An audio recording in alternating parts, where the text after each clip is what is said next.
નમસ્કાર. ધોરણ 10 વિષય ગુજરાતી, જેની અંદર આપણે વ્યાકરણ વિભાગ જોઈ રહીએ છીએ. વ્યાકરણ વિભાગ જે જોઈએ છે એની અંદર આપણે અંતિમ જે ભાગની અંદર સમાસ, તત્પુરુષ સમાસ, દ્વંદ્વ સમાસ, દ્વિગુ સમાસ, કર્મધારય સમાસ, બહુવ્રીહી સમાસ, એ બધા સમાસોની ચર્ચા કરી હતી. હવે આજે આપણે વાક્ય પ્રકાર વિશે ચર્ચા કરવાના છે, જેની અંદર કેટલાક વાક્યોના પ્રકારો તમને, જેમ કે કર્તરી વાક્ય પ્રયોગ કેવી રીતે કરી શકાય, કર્મણી વાક્ય પ્રયોગ કેવી રીતે કરી શકાય, ભાવે વાક્ય પ્રયોગ કેવી રીતે કરી શકાય, પ્રેરક વાક્ય રચના કેવી રીતે બનાવી શકાય અને વાક્યનું રૂપાંતરણ કેવી રીતે કરી શકાય તેની ચર્ચા કરીશું. તો આપણે વાક્ય પ્રકારની શરૂઆત કરીએ તો શું કહે છે? પહેલાં અ અને બ બે વાક્ય આપવામાં આવ્યા છે. અમાં કહે છે કે માળીથી કુંડું તૂટ્યું. અ જે છે એની અંદર પહેલું વાક્ય કયું છે? ધ્યાનથી જોજો. માળીથી કુંડું તૂટ્યું. અને બ છે કે માળી એ કુંડું તોડ્યું. મિત્રો, આ જે બે વાક્યો છે એમાં આપણને કંઈક તફાવત છે, દેખાય છે કે છે? આપણે પરિસ્થિતિને વિચારી જોઈએ કે છે. એમાં બીજો પહેલો પ્રશ્ન કર્યો કે આ કુંડું કોણે તોડ્યું? માળીથી કુંડું તૂટ્યું, બરાબર છે. તો આપણે સામે પ્રશ્ન કરી શકીએ તો જવાબ મળે કે આ કુંડું કોણે તોડ્યું? તો કે માળીએ તોડ્યું. પહેલું વાક્ય આનું વાત કરું છું કે માળીએ કુંડું અથવા તો માળીથી કુંડું તૂટ્યું. તો એ કુંડું માળીથી તૂટ્યું છે, બરાબર છે. હવે એ માળીએ તોડ્યું છે કે પછી માળીથી અજાણતા તૂટ્યું છે? માળી જવાબદાર છે કે નથી, એની આપણે મુખ્ય વાત કરવા જઈએ છીએ. કે કર્તરી વાક્ય રચનાની અંદર, દરેક વાક્ય રચનાની અંદર કર્તરી જ વાક્ય રચના હોય, એમાં દરેકમાં કર્તા જવાબદાર હોય જ કે ન હોય, એ આપણે જોવાનું છે. એટલે અહીં કીધું કે માળીથી કુંડું તૂટ્યું અને બીજું વાક્ય કીધું કે માળીએ કુંડું તોડ્યું, બરાબર છે. તો આપણે મુખ્ય જોવાનું, પહેલાં પ્રશ્ન કર્યો કે આ કુંડું કોણે તોડ્યું? તો કે ભાઈ માળીએ તોડ્યું. તો કે પેલો માળી શું કહે છે? કે ના, મેં નથી તોડ્યું કહે છે. માળી કે મેં તોડ્યું નથી. પણ આ ખુરપી લાગી, ખુરપી એ જે છે ને, આપણે પેલું જે ઘાસ નિંદામણ કાઢવા માટે વપરાય છે સાધન, એની વાત કે ભાઈ આ ખુરપી લાગી એટલે આ કુંડું તૂટી ગયું. મિત્રો, માળીનો કોઈ ભાવાર્થ એવો હતો કે કુંડું તોડે? તો કે ના. એની ઈચ્છા હતી? તો કે ના, પણ અજાણતા તૂટી ગયું છે. કેવી રીતે તૂટી ગયું? અજાણતા. શાનાથી તૂટી ગયું? તો કે ખુરપીનાથી. તોડ્યું કોણે? આપણે જો એક દ્રષ્ટિએથી વિચારીએ તો આપણને એવું લાગે કે આ માળીથી કુંડું તૂટ્યું, તો માળીથી કુંડું તૂટ્યું સાહેબ, અને માળીએ કુંડું તોડ્યું, તો એમાં ફેર શું? તો માળીથી જે કુંડું તૂટ્યું છે એની અંદર માળી એમ કહે છે કે આ કુંડું જે છે એ તૂટ્યું એ સાચું છે, કે આ કુંડું તો તૂટી ગયું છે, પણ કે જે મેં નથી તોડ્યું. શું કહે છે? મેં નથી તોડ્યું, પણ આ મારા હાથમાં જે ખુરપી હતી અથવા તો જે પાસે ખુરપી કંઈક પડી હશે, એ ખુરપીના કારણે એ કુંડું છે તૂટી ગયું. બીજું છે, આ કુંડું કોણે તોડ્યું? ખ્યાલ આવે છે? બીજો પ્રશ્ન એ જ છે કે ભાઈ આ કુંડું કોણે તોડ્યું? તો કે માળીએ. પાછો જવાબ આલ્યો. એમાં જો આ કુંડું કોણે તોડ્યું? તો કે માળીએ. એ તો સાહેબ હવે છોડ ક્યારામાં નાખવાનો છે એટલે તોડ્યું. જો બીજામાં જવાબ, પહેલાંનો જવાબ શું મળ્યો? કે પહેલાં કીધું કે આ કુંડું કોણે તોડ્યું? તો કે માળીએ તોડ્યું. તો માળીએ શું જવાબ આલ્યો? તો કે ના, મેં નથી તોડ્યું, આ ખુરપી લાગીને એટલે તૂટ્યું. તૂટ્યું તો છે જ, બરાબર છે, પણ માળી સ્વીકારતો નથી કે મેં તોડ્યું એમ. કેમ? માળીથી તૂટ્યું છે. માળી એવું નથી કહેતો કે મેં તોડી દીધું છે. માળી એમ કહે છે કે માળીથી તૂટ્યું છે, એવું વાક્ય છે. એટલે માળીથી તૂટ્યું છે એટલે એમાં માળી જવાબદાર નથી, પણ શું છે? તો કે ખુરપી જવાબદાર છે. માળીનો કોઈ ભાવાર્થ થતો નહીં કે એને આ કુંડું તોડવું. પણ જ્યારે બીજા વાક્ય મેં પૂછ્યું કે આ કુંડું કોણે, બીજું વાક્ય છે કે માળીએ કુંડું તોડ્યું, એ વાક્યને જ્યારે આપણે પૂછ્યું માળીએ કુંડું તોડ્યું, એટલે એમાં કંઈક એવું લાગે છે કે માળીની ઈચ્છા હશે, માળીએ કુંડું તોડ્યું એટલે તો કે આ કુંડું કોણે તોડ્યું? તો કે માળીએ તોડ્યું. તો હવે માળી જવાબ આલે છે કે એ તો સાહેબ હવે છોડ ક્યારામાં નાખવાનો છે એટલે કુંડું તોડ્યું. માળીએ જવાબ શું આલ્યો? કે આ છોડ, તમે કહો છો કે માળીએ કુંડું તોડ્યું, વાત સાચી છે કે જે મેં કુંડું તોડ્યું, પણ કેમ તોડ્યું? તો કહે છે કે એ જે છોડ છે એ શામાં નાખવાનો છે? તો કે ક્યારામાં નાખવાનો છે, એટલા માટે કે છે મેં તોડ્યું છે. ખ્યાલ આવે? એટલે માળી હવે સ્વીકારી લીધું છે. તો શું તપાસ છે આ બે પરિસ્થિતિમાં? સહેજ ધ્યાનથી અને ફરીથી વાંચો કે છે આ સંવાદ અ. આમાં માળી કહે છે કે મેં નથી તોડ્યું, તૂટી ગયું છે. આનો શું અર્થ છે? તો કે પહેલી વાર પૂછાયું ત્યારે માળી પાસે એનો જવાબ નથી. અને જ્યારે બીજી વાર પૂછાય ત્યારે માળી પાસે જવાબ છે, કારણ કે એની પાસે કુંડું તોડવાનું પ્રયોજન છે. પહેલાંમાં શું કીધું? શું તફાવત છે કે બે પરિસ્થિતિમાં છે. સહેજ ધ્યાનથી આપણે વાંચ્યું એટલે ખ્યાલ આવે કે માળી કહે છે કે મેં નથી તોડ્યું, તૂટી ગયું. આનો અર્થ શું કહે છે? મેં નથી તોડ્યું પણ તૂટી ગયું છે. તો કે આનો અર્થ અને પહેલી વાર પૂછાયું ત્યારે માળી પાસે જવાબ નથી, જ્યારે બીજી વાર પૂછાયું ત્યારે માળી પાસે જવાબ છે ને, કારણ કે એની પાસે કુંડું તોડવાનું પ્રયોજન છે. અર્થાત સંવાદ અમાં માળી પોતાનું કર્તૃત્વ નથી સ્વીકારતો. એટલે માળી પોતે પહેલા વાક્યમાં જે છે એમાં માળી એવું નથી સ્વીકારતો કે મેં તોડ્યું છે. પણ સંવાદ બમાં શું કીધું? એણે માળીએ કુંડું તોડ્યું એણે સ્વીકાર્યું છે. અને કેમ તોડ્યું? તો કહે છે કે ભાઈ એ શું કરવાનું છે? તો કે કેરામાં નાખવાનો છે એટલે મેં તોડ્યું છે. ખ્યાલ આવે છે? એટલે તમે પણ કહે છે ભૂતકાળમાં તમે આવી કોઈ કર્તૃત્વની અસ્વીકાર કર્યો હશે. મારાથી ફાટી ગયું, મારાથી ધક્કો લાગ્યો, હું ધક્કો નહોતો મારવા જતો, ખ્યાલ આવે છે, પણ મને કોઈ ધક્કો માર્યો તો મારા હાથ જે છે એને આગળ લાગી ગયો, ધક્કો વાગી ગયો હશે. આ પેજ છે તો હું પેજ તો કાઢવા જતો હતો, પણ એ પેજ મારાથી વધારે ખેંચાઈ ગયું અને ફાટી ગયું. મારો કહેવાનો મતલબ શું છે? એ ફાડવા નહોતો માગતો પણ અજાણતા ફાટી જાય છે. પણ હું સાચું કહું છું કે મેં ધક્કો નથી માર્યો, મારાથી બોલાઈ ગયું, હું બોલવા નહોતો માગતો પણ બોલાઈ ગયું. યાદ આવે છે? તમે જ્યારે કહો છો કે મારાથી ધક્કો લાગ્યો, મેં ધક્કો નથી માર્યો, ત્યારે તમે કહેવા માગો છો કે એવું કરવાનો તમારો કોઈ ઈરાદો નથી. એટલે કે દેખીતી રીતે જે ક્રિયા ઘટના સરખા જ લાગતા હોય પણ તમારી પાસે બે ક્રિયા કરવાનું પ્રયોજન ન હોય, તમારો એ ક્રિયા કરવાનો ઈરાદો ન હોય તો તમે તમારું કર્તૃત્વ સ્વીકારતા નથી. બસ આ જ બધી બાબતોને આધારે કર્તા ઓળખી શકાય. જે ક્રિયા કરવા માટે કર્તા પોતાનું કર્તૃત્વ સ્વીકારતો હોય કે આ ક્રિયા હું જ કરું છું, આ ક્રિયા માટે હું જ જવાબદાર છું, આ ક્રિયા કરવા માટે હું એને નિયંત્રણમાં રાખી શકું છું, ખ્યાલ આવે છે, તો એ તમે કર્તૃત્વ સ્વીકાર છે એટલે એની અંદર કર્તા છે એમ તમે માની શકો. પણ જે ક્રિયા કરવા માટે, ક્રિયાની જવાબદારી સ્વીકારવા માટે કે ક્રિયા પોતાના નિયંત્રણમાંથી એવું સ્વીકારવા માટે જ્યારે નથી કહેતો ત્યારે એમાં કર્તા હોતો નથી. તો કર્તાને કેવી રીતે ઓળખો? વાક્યની અંદર કર્તા છે એને તમે કેવી રીતે ઓળખી શકો કે છે? તો વાક્યમાં કોઈ કર્તા છે કે નહીં તે જોઈએ આપણે. નીચેના કેટલાક વાક્યો આપ્યા છે, એને આધારે આપણને ખબર પડે. કાલે રજા છે. કાલે શું છે? રજા છે.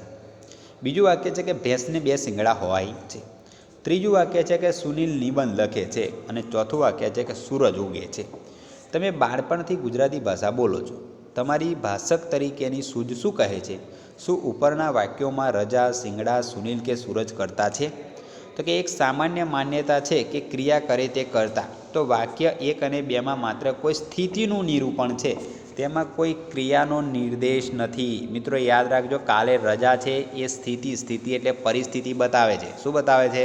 પરિસ્થિતિ. ભાઈ કાલે શું છે? તો કે રજા છે. બીજું વાક્ય શું કીધું? ભેંસને બે શિંગડા હોય છે. તો એ શું બતાવે છે? પરિસ્થિતિ બતાવે છે કે ભેંસને બે શિંગડા હોય. સ્થિતિ, ક્રિયા નથી કોઈ બતાવી કે ભેંસ ખાય છે, ભેંસ બોલે છે, ભેંસ જુએ છે, એવી કોઈ ક્રિયા બતાવી નથી. એટલે તેમાં કોઈ ક્રિયાનો નિર્દેશ નથી, તેથી તેમાં કોઈ કરનારનો પણ નિર્દેશ નથી, એટલે કે તેમાં કોઈ કરતા નથી. વાક્ય 3માં લખવાની વાત છે કે સુનિલ નિબંધ લખે છે, તેમાં સુનિલનો ઉલ્લેખ છે. અને વાક્ય 4માં ઉગવાની વાત છે કે સૂરજ ઉગે છે, તો તેમાં સૂરજનો ઉલ્લેખ છે. અહીં કેવી રીતે નક્કી કરવું કે સુનિલ તથા સૂરજ એ કર્તા છે કે નહીં? તો આ માટે કર્તાના લક્ષણો જોઈએ. તો કર્તાના જે લક્ષણોને આપણે જોઈએ તો પહેલું લક્ષણ શું આપ્યું? તો કે કર્તા જે છે એક ચેતન પદાર્થ હોય કે છે. શું કીધું? કે કર્તા જે છે એ પહેલું કીધું કેમ કે ચેતન પદાર્થ હોય.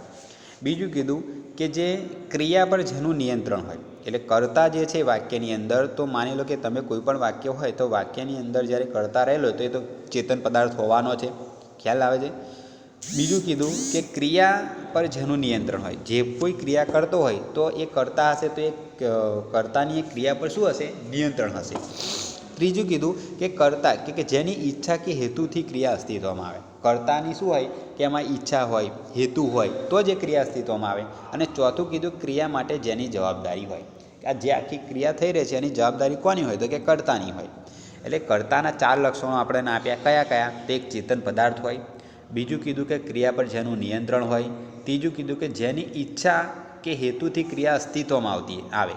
અને ચોથું કીધું કે ક્રિયા માટે જેની જવાબદારી હોય. એટલે 4 પ્રકારના લક્ષણોથી આપણે કર્તાને ઓળખી છે કે વાક્યમાં 4 પ્રકારના લક્ષણો શોધવાના કે આ વાક્યમાં કર્તા છે કે નહીં. તો પહેલું વાક્ય કહી જવાનું કે ભાઈ કર્તા ચેતન પદાર્થ છે, તો કે નથી, તો એમાં કર્તરી વાક્ય રચના ન થઈ શકે. બીજું કે જેના પર નિયંત્રણ હોય તો એ કર્તા એમાં હોઈ શકે, જે ક્રિયા પર નિયંત્રણ થઈ શકે, નિયંત્રણ હોય તો આપણને ખબર પડે કે એમાં કર્તા છે. પણ જે ક્રિયા પર જેનું કોઈનું નિયંત્રણ ન હોય તો એ કર્તા અથવા તો કર્તરી વાક્ય ન કહી શકાય. જેની ઈચ્છા કે હેતુ ક્રિયા અસ્તિત્વમાં આવે, કરતા હોય તો એની કોઈક ઈચ્છા હોય, હેતુ હોય, પ્રયોજન તો હોય ને, તો એ જે ક્રિયા અસ્તિત્વમાં આવે. ચોથું વાક્ય અલગ લક્ષણ કીધું કે ક્રિયા માટે જેની જવાબદારી હોય. આખું જે વાક્ય જે ક્રિયા થતી હોય એ ક્રિયાની ઉપરની જે જવાબદારી કોની હોય છે તો કે કર્તાની હોય છે.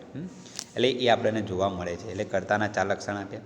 હવે શું કહે છે જુઓ કે જ્યારે સુનિલ નિબંધ લખે છે કહેવાયું ત્યારે સુનિલ ચૈતિત્ય ધરાવે છે. સુનિલ નામ ચેતના છે ને મિત્રો.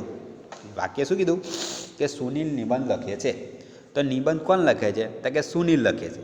તો સુનિલ ચેતના ધરાવે છે, સજીવ છે તો કે હા. તો આપણું કર્તાનું પહેલું લક્ષણ સાચું પડ્યું કે એ ચેતન પદાર્થ હોય છે. પછી જોઈએ કે લખવાની ક્રિયા પર તેનું નિયંત્રણ છે. હવે લખે છે બરાબર છે, સુનિલ નિબંધ લખે છે. સુનિલને ઈચ્છા એવી થાય કે મારે નિબંધ અહીંથી અટકાવી દેવો છે, તો એની પર એનું નિયંત્રણ છે તો કે હા. એ ધારે તો લખી શકે ને ધારે તો આગળ ન પણ લખી શકે, એટલે એનું એની પર શું થાય છે નિયંત્રણ થયું કહેવાય. ત્રીજું કર્તાનું લક્ષણ શું છે કે જેની ઈચ્છા કે હેતુથી ક્રિયા અસ્તિત્વમાં આવે. તો તે કોઈ કારણસર નિબંધ લખી રહ્યો છે ને, કોઈક સ્પર્ધા હશે અથવા તો કોઈકને નિબંધ આપવાનો હશે, એ કારણ હશે. એ કારણના કારણે એ શું કરી રહ્યો છે એ નિબંધ લખી રહ્યો છે. અને ઈચ્છા કે હેતુથી ક્રિયા શું થઈ રહી છે, નિબંધ લખાવાની જે ક્રિયા છે એ અસ્તિત્વમાં આવી રહી છે. ચોથું શું કીધું કે ક્રિયા માટે જેની જવાબદારી હોય, તો એણે કયો અને કેવો નિબંધ લખ્યો છે, સારો લખ્યો છે, ખરાબ લખ્યો છે, કેવા વાક્યો લખ્યા છે, એની આખી જવાબદારી કોની છે તો કે સુનિલ ઉપર રહેલી છે.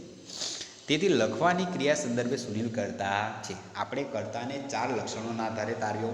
મિત્રો ફરતી લક્ષણો યાદ રાખશો તો તમને કર્તા શોધવામાં ખૂબ જ સરળતા રહેશે.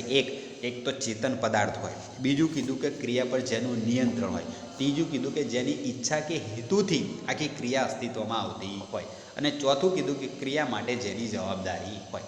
આ 4 પ્રકારના લક્ષણો હોય તો એને અંદરથી એ જે લક્ષણો ક્રિયામાં જોવા મળે 4 તો તમારે માનવાનું કે એની અંદર કર્તા હોય છે. આ 4 લક્ષણો આપણને જોવા મળતા નથી તો માનવાનું કે એની અંદર કર્તા છે નહીં. આગળ જોઈએ તો શું કહે છે, હવે વધારે સમજીએ પછી આપણે આપણી કર્તરી વાક્ય, આપણે અત્યારે મુખ્ય શું છે કે આ પાયાની બાબતો સમજીએ, પછી આપણે કર્તરી વાક્ય રચના પર જઈએ. ખ્યાલ આવે? સીધું તમે કહો કે જેમાં કર્તા હોય આવું હોય તો એને કર્તરી વાક્ય રચના થાય. તો તમે ઘણીવાર પરીક્ષાની અંદર તમને કીધું ને કે પેલું આપણે ના કીધું કે સ્થિતિવાળી વાક્ય રચના હોય, ભેંસને 2 શિંગડા હોય છે તો એ શું બતાવે છે ભાઈ, હોય શિંગડા કે છે, સ્થિતિ છે. આપણે જોઈએ છીએ આગળ શું બતાવે છે. હવે ચોથું વાક્ય જોઈએ કે સૂરજ ઉગે છે. શું સૂરજ ચૈતન્ય ધરાવે છે? પ્રશ્ન થાય. શું વહેલા ઉગવું કે મોડા ઉગવા પર સૂરજનું નિયંત્રણ છે કે છે? બીજું કે શું કીધું, ચૈતન્ય ધરાવે છે સૂરજ કહે છે. બીજું કીધું કે ભાઈ વહેલા ઉઠવું મોડા ઉપર સૂરજનું નિયંત્રણ છે કે છે? ઉગવા માટે સૂરજ પાસે કોઈ હેતુ કે પ્રયોજન છે? તમે કહેશો કે એવું તો કઈ રીતે બને? સૂરજ તો ઉગે છે તો એ તો કુદરતી બાબત છે લ્યા. વૃક્ષ ઉગે છે તો વૃક્ષ ઉગે છે બરાબર છે, વૃક્ષ ઉગે છે એની અંદર કર્તા છે? ચૈતન્ય તમને દેખાય, હા સાહેબ સજીવ છે, ચૈતન્ય છે. તો પ્રશ્ન એવો થાય કે ચલો એ ઉગે છે બરાબર, તો ઉગવાની ક્રિયાના નિયંત્રણમાં છે? કોઈ હેતુથી ઉગે છે? એ ના ઉગવા માટે અથવા તો ઉગવા માટેનું કોઈ કારણ જવાબદાર છે? તે આપણે જોઈએ. એટલે એ તમે લક્ષણો તારો તો તમને ખબર પડે. તો તમે વહેલા કે મોડા ઉઠવાનું નક્કી કરી શકો, પણ સૂરજ કાંઈ વહેલો કે મોડો ઉઠવાનું નક્કી કરી શકે નહીં કે છે? કરી શકે એમ પ્રશ્ન પૂછે. એમાં સૂરજની કોઈ ઈચ્છા કે હેતુ હોતો નથી કે નથી કોઈ હોતું સૂરજનું કોઈ નિયંત્રણ. તેથી સૂરજ એ કરતા નથી. એટલે કે સૂરજ ઉગવો એ કુદરતી પ્રક્રિયા છે મિત્રો. શું કહે છે? સૂરજ ઉગવો એ શું છે? કુદરતી પ્રક્રિયા છે અને પ્રક્રિયામાં કોઈ કરતા હોતો નથી. પ્રક્રિયાના અન્ય વાક્ય જોશો એટલે ખ્યાલ આવશે કે આમાં કોઈનું નિયંત્રણ હોતું નથી કે નથી કોઈની જવાબદારી હોતી. ચાલો હવે આપણે આ વાક્યો જોઈએ. તો આપણે પ્રક્રિયા કોને કહેવાય? કેટલાક વાક્યો પ્રક્રિયા પ્રકારના હોય, કેટલાક વાક્યો સ્થિતિ પ્રકારના હોય અને કેટલાક વાક્યો આપણે જે જોયા છે તે ક્રિયા પ્રકારના હોય. તો જોઈએ છે. જુઓ, પહેલું વાક્ય છે કે વાવાઝોડાને કારણે 4 ઝાડ મૂળમાંથી ઉખડી પડ્યા. શાના કારણે? તો કે વાવાઝોડાને કારણે ઝાડ મૂળમાંથી ઉખડી પડ્યા. બીજું વાક્ય છે કે પવનથી ડાળીઓ હલે છે. અને ત્રીજું વાક્ય છે કાલે અહીં ખૂબ મોગરો ખીલશે. તમે જોઈ શકો છો કે ઉખડી પડવા પર ઝાડનું કે હલવા પર ડાળીનું કે ખીલવા પર મોગરાનું કોઈ નિયંત્રણ નથી, કે નથી એમ કરવા માટે ઝાડ ડાળીઓ મોગરાનું કોઈ પ્રયોજન. અર્થાત ઉખડી પડવું, હલવું, ખીલવું એ તો પ્રક્રિયાઓ છે, અને ઝાડ ડાળીઓ મોગરાય તેના કર્મ છે, ઉદ્દેશ્ય છે, પણ કરતા નથી. આવવું જવું, લખવું વાંચવું, ખાવું વગેરે પર કોઈનું નિયંત્રણ હોય છે. આવવું હોય તો કોઈનું નિયંત્રણ હોય, જવા પર કોઈનું નિયંત્રણ હોય, લખવા પર કોઈનું નિયંત્રણ હોય, વાંચવા પર કોઈનું નિયંત્રણ હોય, ખાવા પર કોઈનું નિયંત્રણ હોય, કોઈની જવાબદારી હોય છે. તેથી આ ક્રિયાઓ છે. જેમ કે તમને પેટમાં દુખે તો મમ્મી તરત પૂછે, બહાર કાંઈ ખાધું હતું? શું ખાધું?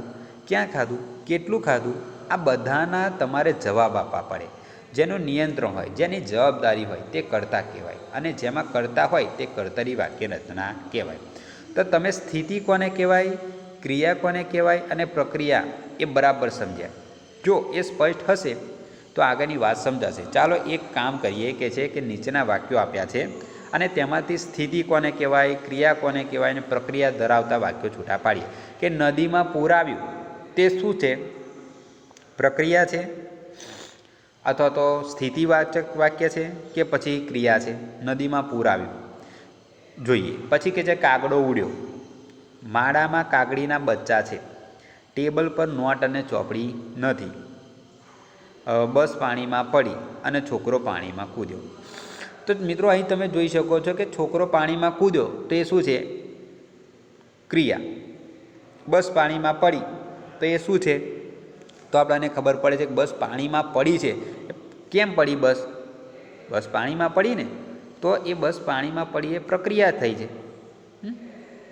ટેબલ પર નોટ અને ચોપડી આપણે જે બતાવી છે શું છે? નથી, તો એ સ્થિતિ બતાવે છે.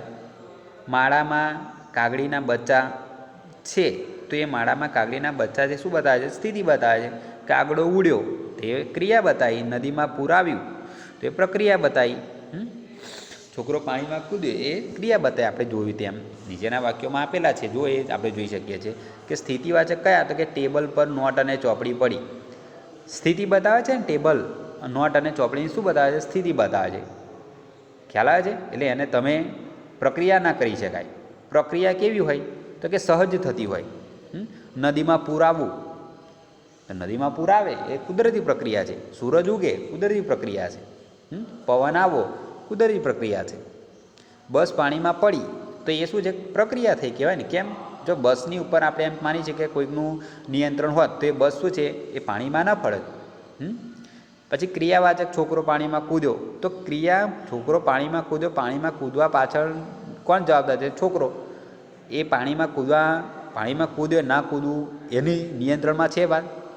એ જવાબદાર કોણ છે? જાતે છે. આપણે જે કર્તાના લક્ષણો જોયા. કાગડો ઉડ્યો, કાગડો કરતા છે, બરાબર છે. કાગડો કેમ ઉડ્યો એના માટે જવાબદાર એ છે.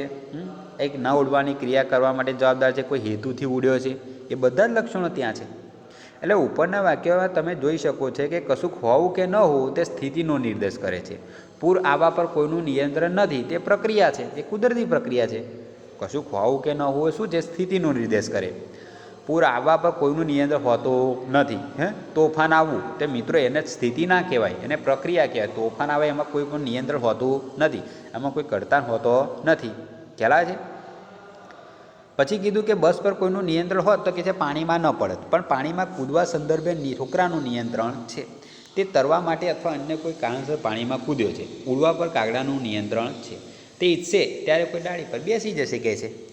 વાત બરાબર છે. કાગડાનું નિયંત્રણ છે ને ભાઈ. તો મિત્રો તમને સ્થિતિ, ક્રિયા અને પ્રક્રિયા વચ્ચેના ભેદની સમજણ હોવી જરૂરી છે. કારણ કે જે વાક્ય ક્રિયા હોય તેમાં જ કરતા હોય. આપણે આ ત્રણ બાબતો કેમ તમને ધ્યાન દોરે છે કે ભાઈ સ્થિતિ કોને કહેવાય, પ્રક્રિયા કોને કહેવાય અને ક્રિયા કોને કહેવાય?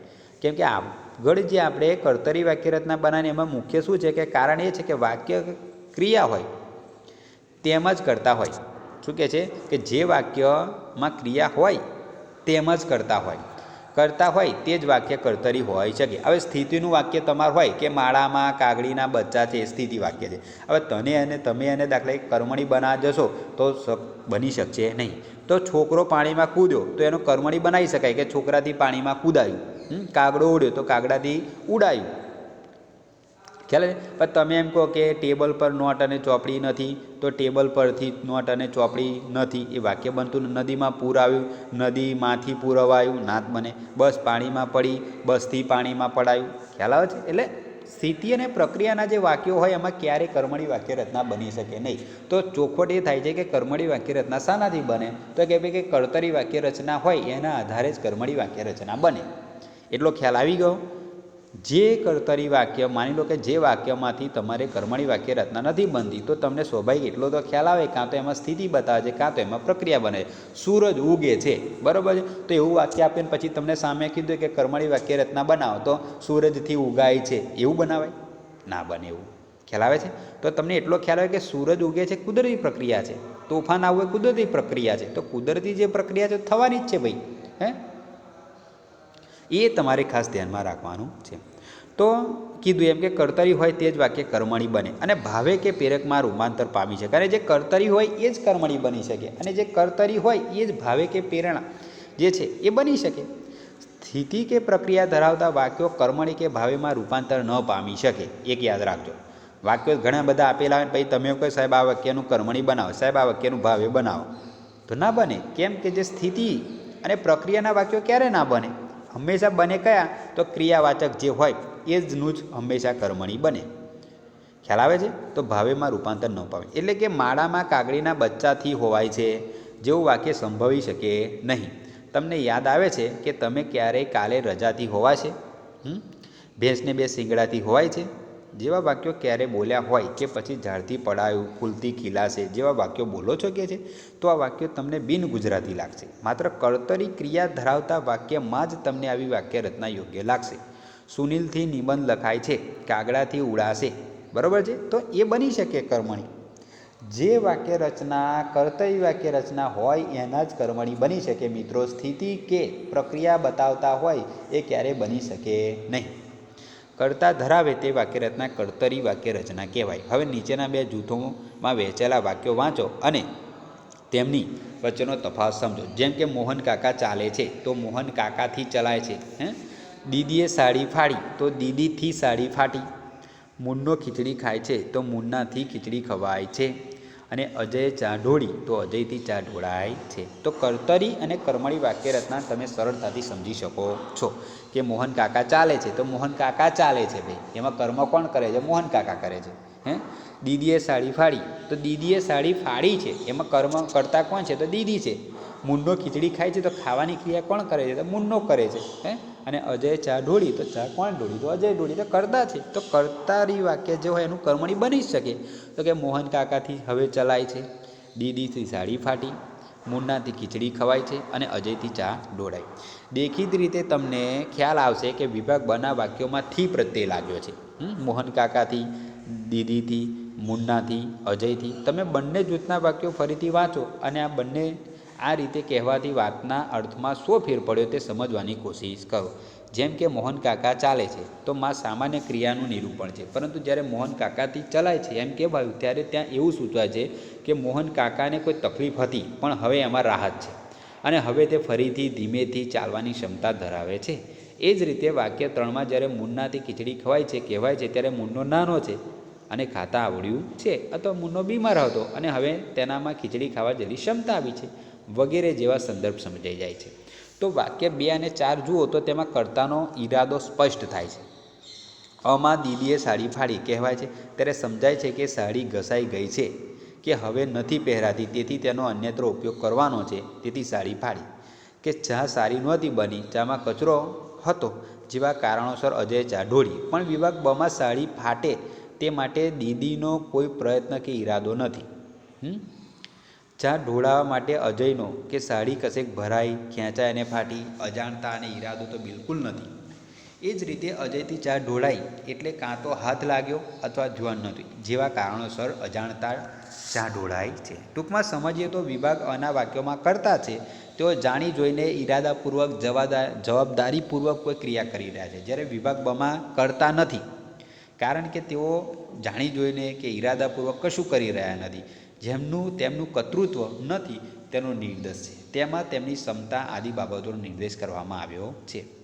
વિભાગ અને બની વાક્યરચનામાં બે તફાવત જોવા મળશે. કર્તાને થી પ્રત્યય લાગે છે અને ધાતુનું ક્રિયાપદનું રૂપ બદલાય છે, અથવા તેમાં આ પ્રત્યય લાગે છે, જેમ કે ફાટવું અથવા તો ફાળવું. ફાટવુંમાં રૂપ બદલાય છે, તો ચાલ, ચલા, ખા, ખવા, ઢોળ, ઢોળામાં આ લાગ્યા બાદ કાળ, અવસ્થા, લિંગ અને વચન આદિ અન્ય પ્રત્યય લાગે છે. તો ગુજરાતી ક્રિયાત્મક વાક્યરચનામાં મુખ્ય 3 ઘટક છે: કર્તા, કર્મ અને ક્રિયાપદ. જો કર્તાનું મહત્ત્વ હોય તો તેને કર્તરી વાક્યરચના કહેવાય, પણ જો કર્તાનું મહત્ત્વ ઘટાડવામાં આવે, એટલે કે દીદીથી સાડી ફાટી કહેવામાં આવે, ત્યારે દીદી કર્તાના લક્ષણો ધરાવતી નથી.